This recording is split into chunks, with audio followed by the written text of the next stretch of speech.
Okay, may kwento ako sa inyo ngayon na talagang, wow, tungkol to sa isang lalaking nagngangalang Pablo. At isipin nyo to, ikinulong siya at hindi lang yon, kinailangan niyang harapin ang isa sa mga pinakakinatatakutang tao sa buong mundo. Tara, samahan niyo akong alamin kung paano siya nakatakas sa napakadelikadong sitwasyon na to. So subukan nating isipin, ha? Paano kaya kung ikaw mismo ang nasa kalagayan ni Pablo?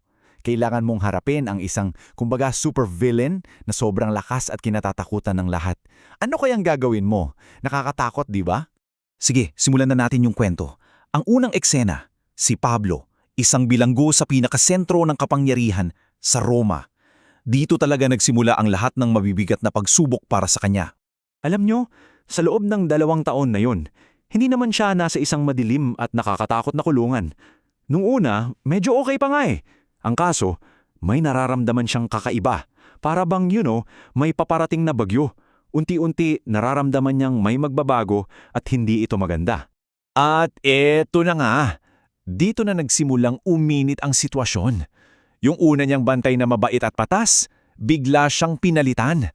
Ang pumalit, isang sundalong, sobrang sungit at sobrang higpit, wala lang special treatment ha. Biglang-bigla, yung medyo komportabling sitwasyon ni Pablo ay naging sobrang delikado. Okay, so sino ba itong taong haharapin niya? Sino yung ultimate judge sa kaso niya? Eto na, kilalanin natin ang big boss ng Roma, ang kinatatakutang si Emperador Nero. At para magka-idea kayo kung gaano siya kasama, hindi lang siya basta malupit. Sinasaktan niya mismo ang sarili niyang pamilya. Kinatatakutan siya ng lahat kasi naniniwala siyang isa siyang Diyos. Ganon siya ka-powerful at, ka-delusional. Kaya naman, yung mga tao, takot na takot talaga sa kanya. Pero at the same time, sinasamba rin nila siya na parang Diyos. Kasi isipin nyo, sa panahong na yun, siya ang hari ng mundo. Lahat ng sabihin niya, batas. Walang-wala kang magagawa kundi sumunod. So eto na, dumating na yung araw ng paglilitis. Eto na yung ultimate showdown, kumbaga. Si Pablo, isang ordinaryong bilanggo, haharap na sa pinakamataas na hukom, si Emperador Nero mismo. At para mas lumala pa ang sitwasyon, hindi lang si Nero ang problema niya. Yung mga kalaban ni Pablo nakahanap ng malakas na kakampi. At sino pa? Yung asawa mismo ni Nero. So lahat sila nagtulungan para magsinungaling sa emperador. Talagang ang gusto nila, mawala na si Pablo habang buhay. Parang set up na, di ba? So heto si Pablo. Nakatayo sa harap ng pinakamakapangyarihang tao sa mundo. Kalaban niya ang emperador, kalaban niya ang asawa ng emperador, at ang dami-daming kasinungalingan na ibinabato sa kanya.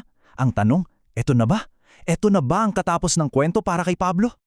Pero teka, may nangyaring di inaasahan ng lahat. Dito na papasok yung pinaka-shocking na part ng kwento. Handa na ba kayo sa naging hatol? Ang hatol ay malaya! Siya ay pinalaya! Tama ang narinig nyo, walang kasalanan daw, pinalaya si Pablo. Grabe, di ba? Walang sino man ang makapaniwala sa nangyari. Isipin nyo yon. Si Nero mismo, yung super lupit na emperador, ang nagsabi na walang kasalanan si Pablo.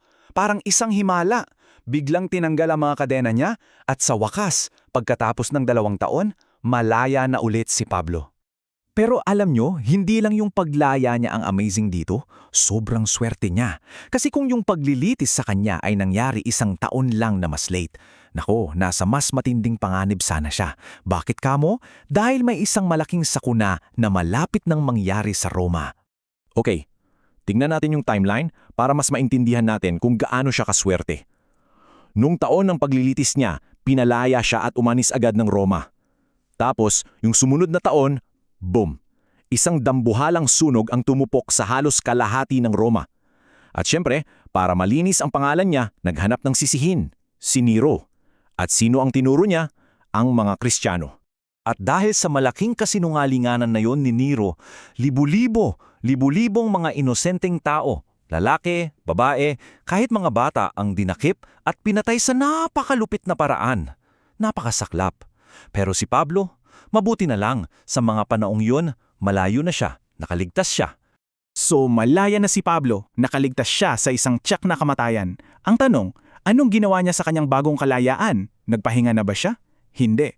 Kahit na medyo may edad na siya at siguro pagod na rin ang katawan, hindi nagpahinga si Pablo. Hindi siya umuwi para mag-relax. Sa halip, sinimulan niya agad ang kanyang huli at marahil pinakamahalagang misyon. So anong ginawa niya? Una, iniwan niya ang Roma. Tapos, naglakbay siya sa napakaraming lugar.